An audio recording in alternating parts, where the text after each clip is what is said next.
Le président de la République reçoit au palais présidentiel le directeur général de l'Agence française de développement.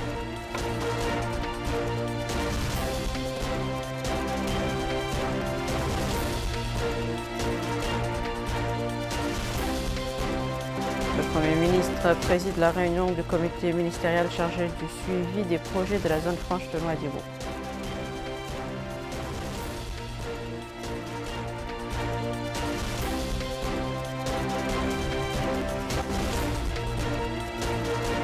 Le ministre des Affaires économiques et de la promotion des secteurs productifs signe une convention de financement d'un projet d'appui à la mise en place de la Grande Muraille Verte en Mauritanie.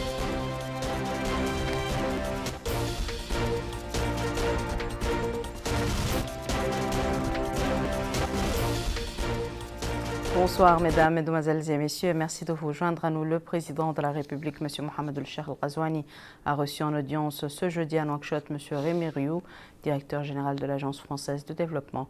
L'audience s'est déroulée en présence du ministre des Affaires économiques et de la promotion des secteurs productifs, M. Ousmane Mamadou Khan, du directeur du cabinet du président de la République, M. Ismaël Cheikh Ahmed, M. Mohamed Lamine Selman, conseiller à la présidence de la République, son Excellence M. Alexander Garcia, ambassadeur de France en Mauritanie, Madame Bénédicte Brusset, directrice de l'AFD en Mauritanie, et M. Alain Joandet, membre du Sénat français. À sa sortie d'audience, le directeur général du groupe de l'Agence française de développement a fait la déclaration suivante. Le directeur général du groupe AFD avec Monsieur le ministre Alain Joyandet, l'ambassadeur, la directrice de l'AFD, nous avons eu l'honneur d'avoir une audience ce matin avec le président de la République. C'était l'occasion de lui exprimer notre respect, notre attention, notre soutien aussi, et féliciter la Mauritanie, Monsieur le ministre, et son gouvernement pour sa grande stabilité et la performance de son économie, de sa gestion publique au service des populations.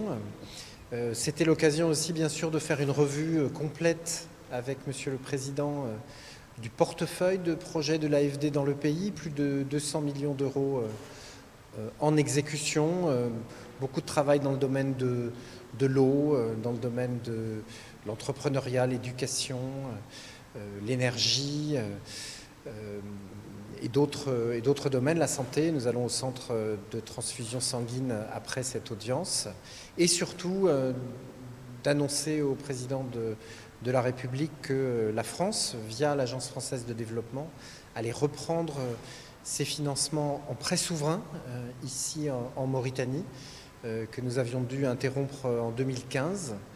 Et cela va permettre de doubler les engagements de la France chaque année dans le pays. Et donc bien sûr, nous avons demandé au président quelles étaient les grandes priorités du pays dans le cadre de sa politique de développement, vers lesquelles orienter ses investissements, non seulement ceux de la France, mais aussi bien sûr avec tous les partenaires du pays que nous avons rencontrés ce matin.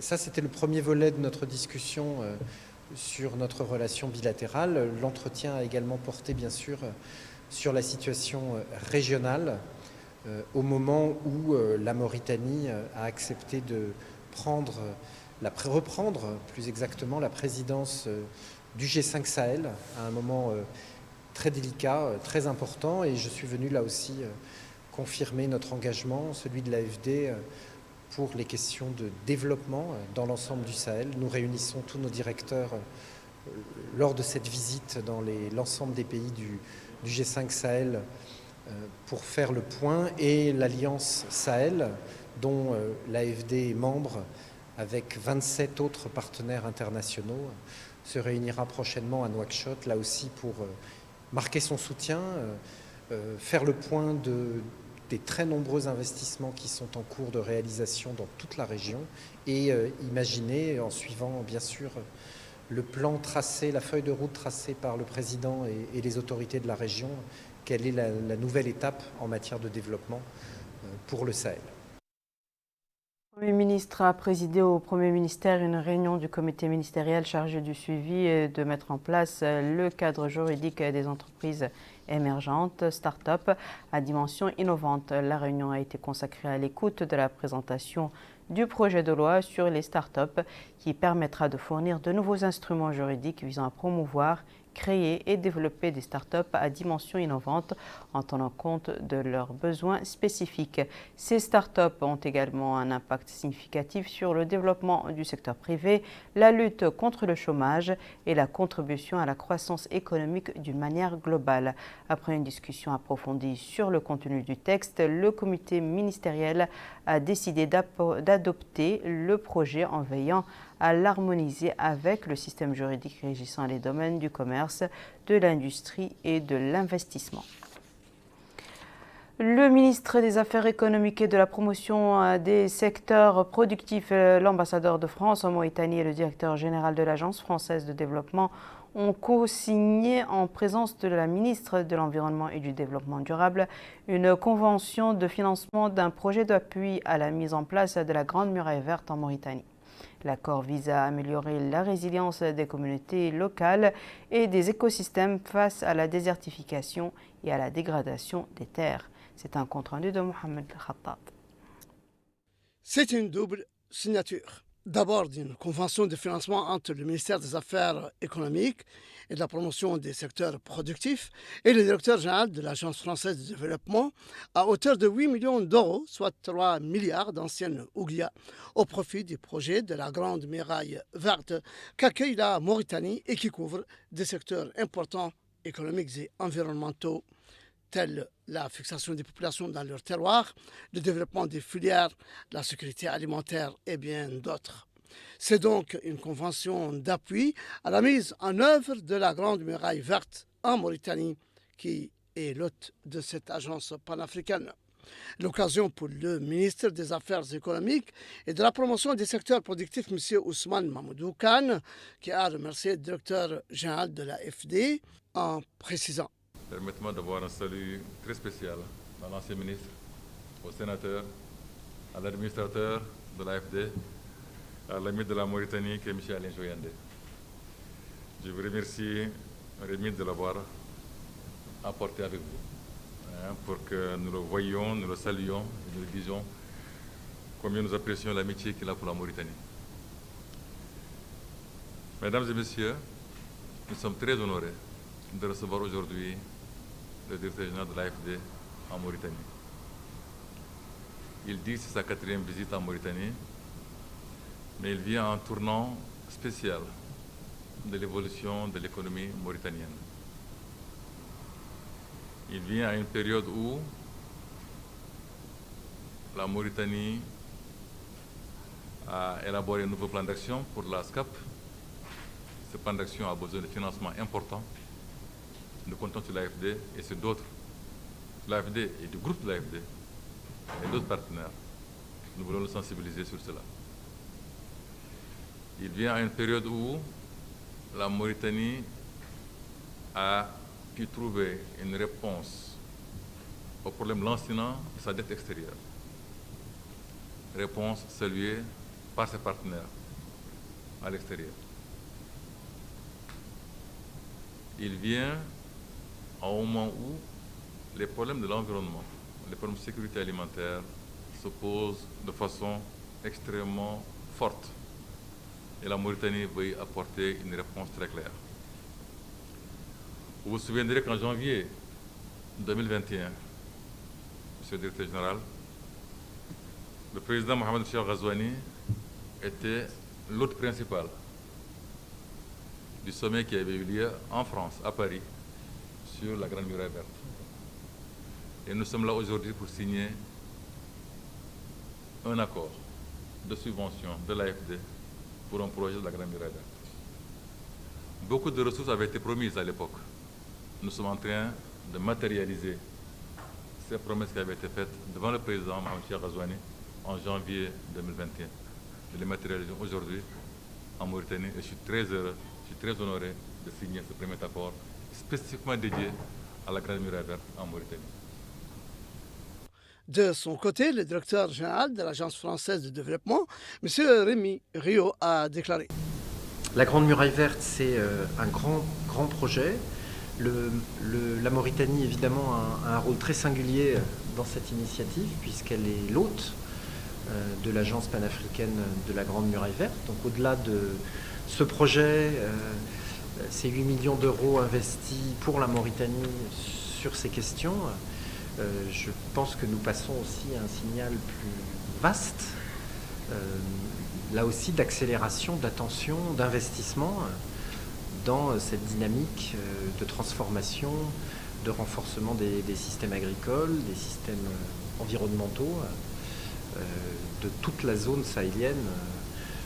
Vous savez que le projet de Grande Muraille Verte, il va très loin, de l'extrême ouest où nous sommes à l'extrême est du continent africain. C'est un grand projet de l'Union africaine. Et ce que j'aime dans ce projet et dans celui que nous signons ce matin, c'est que c'est un sujet, et vous êtes là, monsieur le ministre et madame la ministre, ce sont des projets qui n'opposent pas l'économie et l'environnement. L'autre signature de convention portée sur le financement du commerce entre le Proparco, qui est le groupe Agence française de développement, et la Banque populaire de Mauritanie, à hauteur de 15 millions d'euros, en vue de créer plus d'emplois, de valeur et d'actions dans notre pays, avec une attention particulière sur l'entrepreneuriat et la jeunesse mauritanienne.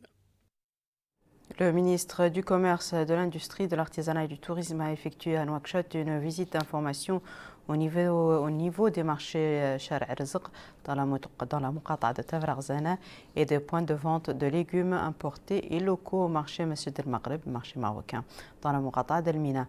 Les buts de cette visite avec Abdul Adamaba. Le ministre du Commerce, de l'Industrie, de l'Artisanat et du Tourisme, Lamraban Oulbonaï, s'est rendu au niveau des marchés Sir El Maghreb, communément appelé marché Soussim, et le marché situé au niveau de la rue Risre. Il s'agit de s'informer de visu de l'approvisionnement du marché en denrées alimentaires de base et du respect des prix convenus avec les organisations professionnelles du secteur du commerce. Il s'est rendu respectivement au niveau de la wilaya Nouakchott Ouest et Sud, en compagnie des autorités administratives de ces deux wilayas. Il a sur les lieux échangé avec les tenanciers de ces commerces qui lui ont fait part des problèmes auxquels ils sont confrontés. Il a à la fin de ce déplacement souligné que l'objectif de cette visite était de s'informer de l'approvisionnement du marché en denrées alimentaires, particulièrement dans le cadre de ce mois béni du Ramadan. Il a en outre souligné avoir échangé avec les commerçants sur la nécessité de commercialiser ces produits en respectant l'accord signé avec l'Union des importateurs de légumes de l'étranger et les revendeurs des produits cultivés sur le sol national. Il a en outre indiqué que le marché est très bien approvisionné en denrées alimentaires qui va même au-delà de la demande du marché. Cette visite s'est par ailleurs tenue en présence de certains responsables de ce département ministériel. Le ministre de l'Équipement et des Transports, porte-parole du gouvernement, la ministre de l'Action sociale, de l'Enfance et de la Famille, le ministre des Finances et le ministre des Affaires islamiques et de l'Enseignement original ont commenté hier soir les résultats du Conseil des ministres tenu plus tôt au Palais présidentiel à Nouakchott. Compte rendu de Malika Narli. Prenant la parole en premier, le ministre de l'Équipement et des Transports, porte-parole du gouvernement, M. Nani Oulchrouka, a indiqué que le Conseil a examiné et adopté plusieurs projets de loi, de décrets et de communication. Parmi ces projets, explique-t-il, un projet de décret portant création et fonctionnement d'un établissement public à caractère administratif dénommé Agence judiciaire de l'État. Un projet de décret relatif à la création d'un établissement public à caractère administratif appelé Centre de formation pour l'autonomisation de la femme et une communication relative à l'organisation du pèlerinage pour l'an 1444-2023. Lui succédant, le ministre des Affaires islamiques et de l'Enseignement originel a passé en revue les principales mesures de la communication relatives à l'organisation du Hajj pour l'an 1444-2023 et garantissant son déroulement dans les meilleures conditions, dont la réduction de la durée du pèlerinage par rapport aux autres années précédentes. Cette année, les pèlerins seront transportés à partir du 10 juin et retourneront les 5 et 6 juillet pour éviter les retards constatés durant les saisons précédentes, résultant d'un retard dans la conclusion des contrats entre le ministère et les sociétés de transport. Évoquant les mesures prises cette année pour faciliter l'accomplissement de cette obligation sacrée, le ministre a indiqué que le département a œuvré à l'amélioration des conditions de séjour, à savoir la location de logements à proximité de la grande mosquée, ainsi que l'ouverture de l'enregistrement pour le Hajj cette année au niveau de toutes les Muqata'a du pays, voire certaines communes disposant de bureaux d'état civil, et ce en collaboration avec l'Agence nationale d'état civil. Il a ajouté qu'une réduction des frais du pèlerinage a été décidée, en plus de nombre d'autres mesures prises en vue de garantir la qualité des prestations. Par ailleurs, M. Oula Ammar Taleb a souligné que le département des affaires islamiques a mis en place des comités de communication pour l'accompagnement et la sensibilisation des pèlerins tout au long du processus. Au sujet du quota des pèlerins mauritaniens, il a précisé qu'il est estimé cette année à 3 500, dont 2 000 faisant partie de contingents officiels et 1 500 autres répartis entre les agences de voyage, soulignant que le département a signé un accord avec les responsables des agences de voyage afin d'éviter les erreurs survenues l'année dernière, soulignant qu'une agence ayant commis des erreurs l'année dernière a été cette année sanctionnée. Commentant le projet de décret portant création d'un établissement public à caractère administratif dénommé l'Agence judiciaire de l'État, le ministre des Finances indiquait que notre pays dispose d'un système intégré de réforme financière qui veille à la rationalisation des dépenses publiques et à leur bonne gestion selon une approche basée sur la transparence et l'efficacité.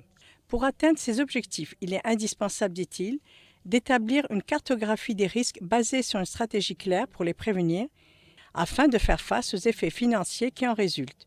S'agissant des risques, viennent au premier rang les procès et décisions judiciaires qui constituent parfois d'énormes charges financières pour l'État. De là découle l'importance de la création d'une institution qui sera destinée à assumer plusieurs tâches, dont la centralisation et la gestion des litiges de l'État, la coordination de l'action des avocats devant les tribunaux et de l'action du gouvernement afin d'assurer la protection des intérêts de l'État et des données publiques, et également l'exécution des décisions judiciaires rendues par les tribunaux, qu'elles soient au profit ou aux dépens de l'État. Le ministre a par ailleurs souligné l'importance de cette étape dans la préservation de l'argent public, car l'État sera représenté dans tous les tribunaux nationaux et étrangers, indiquant que cette institution sera dotée d'un personnel hautement qualifié, comprenant des experts et des avocats pour mener à bien les tâches qui lui seront confiées. Pour sa part, la ministre de l'Action sociale, de l'Enfance et de la Famille a indiqué que le projet de décret portant création du Centre de formation pour la promotion de la femme est bien compatible avec l'augmentation continue des services fournis par le département, en plus des évolutions constatées dans le domaine de la formation et l'exigence de l'autonomisation des femmes. Elle a indiqué que le décret vise à réorganiser le centre en établissement public et à harmoniser le décret avec les lois réglementant la formation des femmes en matière d'emploi et de la formation professionnelle. Elle a indiqué que le Centre pour l'autonomisation des femmes a été créé en 2000, mais vu des aspirations croissantes des femmes en termes de formation et d'accès au marché du travail, il a été décidé de renforcer le statut de cette institution pour qu'elle puisse accompagner le programme du président de la République, M. Mohamed Ould-Cheikh Al-Ghazouani. Le Wadi du Guidi-Maqa a supervisé ce matin depuis la ville de Selibabi la distribution de quantités gratuites de poissons au profit des familles nécessiteuses dans un certain nombre de la commune de la Wilaya. Ces quantités sont fournies par la Société nationale de distribution de poissons en soutien aux citoyens à faible revenu en ce mois sacré du Ramadan. Aminata Khan. Selibabi, capitale de la wilaya du Guidi-Maqa, a abrité une opération de distribution de 15 tonnes de poissons au profit des familles démunies de la wilaya. Ces quantités sont un don de la Société nationale de distribution de poissons dans le cadre de l'opération Ramadan 2023. Présent à la rencontre, le wali de la wilaya, Ahmed Mohamed Mahmoud Gouldé, a indiqué dans un discours prononcé pour la circonstance l'importance de ces distributions gratuites pour aider les franges nécessiteuses, en particulier pendant la période du mois béni du Ramadan, indiquant que la wilaya du Guidi-Maqa a obtenu 15 tonnes de poissons sur les 220 qui seront distribués sur toute l'étendue du territoire national dans le cadre de l'opération Ramadan 2023. Au wali d'indiquer que ce don permettra aux familles nécessiteuses de rompre leur jeûne dans de meilleures conditions. Les bénéficiaires à qui nous avons tendu le micro ont exprimé l'importance de cette assistance en ce mois béni de Ramadan et son urgence, exprimant leur remerciement et leur gratitude aux plus hautes autorités du pays.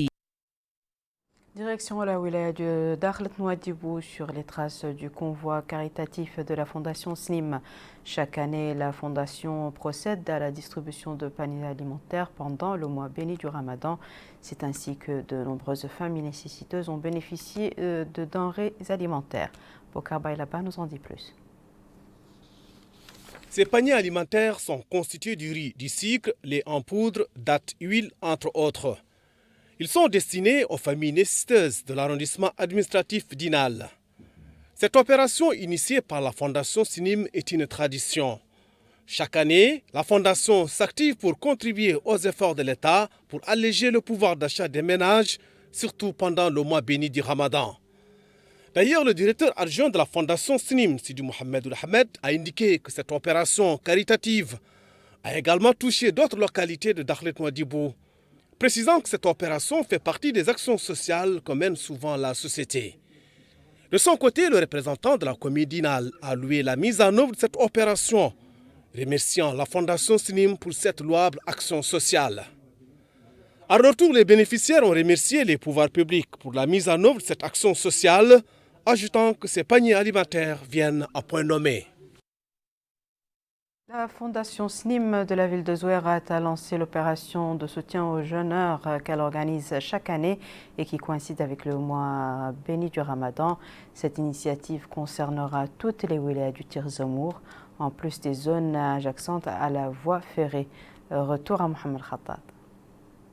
Ici, à Zouérat, capitale du Tirzamour, c'est la Fondation SNIM, bras social de la société minière, qui lance son opération Ramadan de distribution de 500 kits alimentaires au profit des imams, des chefs de mahadra et de muezzins des mosquées, ainsi que des personnes vivant avec des besoins spécifiques.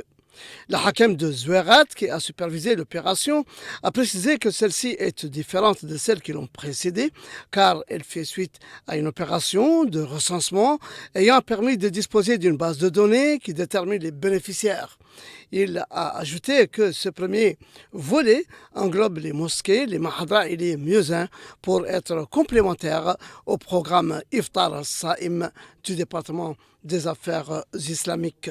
De son côté, le responsable du secteur développement au sein de la Fondation SNIM a affirmé que ce sont 500 kits alimentaires d'une valeur unitaire de 31 000 ouguiyas, constitués de produits de rupture du jeûne les plus consommés tout au long du mois béni du Ramadan, notamment le riz, le sucre, le thé, les pâtes, les huiles, les dattes, le lait en poudre, etc. Pour leur part, les bénéficiaires de ces produits alimentaires ont exprimé leur satisfaction pour ce geste louable venu à point nommé, comme le précisent ces muezzins, qui signalent que c'est la deuxième fois qu'ils profitent de ces aides de la Fondation SNIM, qui le remercie pour la grande attention qu'elle leur porte en ce mois béni du Ramadan. Il est à noter que la Fondation SNIM compte distribuer ces lots de produits alimentaires aux localités environnantes le long du chemin de fer de la SNIM. Le marché de l'Exraïb joue un rôle majeur dans l'approvisionnement des marchés de la wilaya du Gorgol, permettant ainsi la satisfaction des nécessités de ses habitants en produits alimentaires de base. Plus de détails avec Aminata Khan toujours. L'Ixeba est l'une des muqata'a les plus importantes de la wilaya du Gorgol. Sa position géographique fait d'elle un carrefour d'échange commercial. Et avec ce début du mois béni du Ramadan, les commerçants se frottent les mains et espèrent doubler leur chiffre d'affaires. C'est ce que nous confirme ce commerçant qui a indiqué qu'il s'est approvisionné du nécessaire pour pouvoir doubler son chiffre d'affaires. Il poursuit en indiquant que les populations ont afflué en grande masse durant les premiers jours du mois béni du Ramadan. Même son de cloche pour cet autre commerçant qui a indiqué que le seul problème, c'est qu'il y a eu un manque de dates, mais il a appelé les commerçants à être dans la concurrence loyale. Et pour veiller au contrôle et à la surveillance des prix, les autorités sillonnent le marché dans le but de s'enquérir du bon déroulement de la vente des denrées de première nécessité. C'est ce que nous confirme cet agent de sécurité. Il a indiqué que pour le moment, les commerçants respectent les prix mis en place par l'État. Il poursuit en indiquant que la localité de L'Ixeba dispose du nécessaire et que les jeûneurs font face à une multitude de choix. Dans la wilaya du Hawd al-Sharqi et plus précisément à Nema, les habitants mènent différentes activités. C'est ainsi qu'ils se rendent visite pratiquant du sport. Plus de détails avec Abdul Adamaba. À la tombée de la nuit, suite à la rupture du jeûne, les habitants de la ville de Nema s'adonnent à des activités aussi bien diverses que variées. Suite à une longue journée de jeûne, les habitants, après s'être acquittés de la prière de Tarawih, pratiquent une activité sportive ou se retrouvent entre amis pour boire du thé. Ce résident souligne que l'ambiance est très bonne la nuit au niveau de la ville de Nema. Cette autre citoyenne souligne qu'une fois qu'elle s'acquitte de la prière de Tarawih, elles marchent ensemble pour pratiquer une activité sportive. Cet autre résident déclare que tous les habitants, aussi bien de la gente féminine que masculine, sortent pour pratiquer du sport. Il a en outre salué l'ambiance qui caractérise les nuits du mois béni du Ramadan. Parmi les disciplines sportives les plus prisées, le football est l'activité de prédilection des populations qui rivalisent d'ardeur entre les différents clubs de football et clubs des différents quartiers de la ville de Nema. Mesdames et messieurs, le rappel des titres. Le président de la République reçoit au palais présidentiel le directeur général de l'Agence française de développement.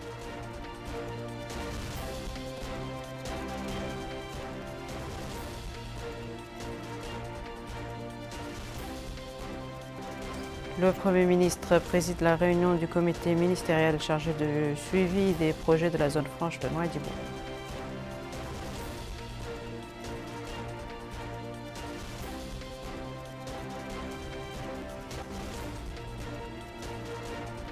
Le ministre des Affaires économiques et de la promotion des secteurs productifs signe une convention de financement d'un projet d'appui à la mise en place de la Grande Muraille Verte en Mauritanie.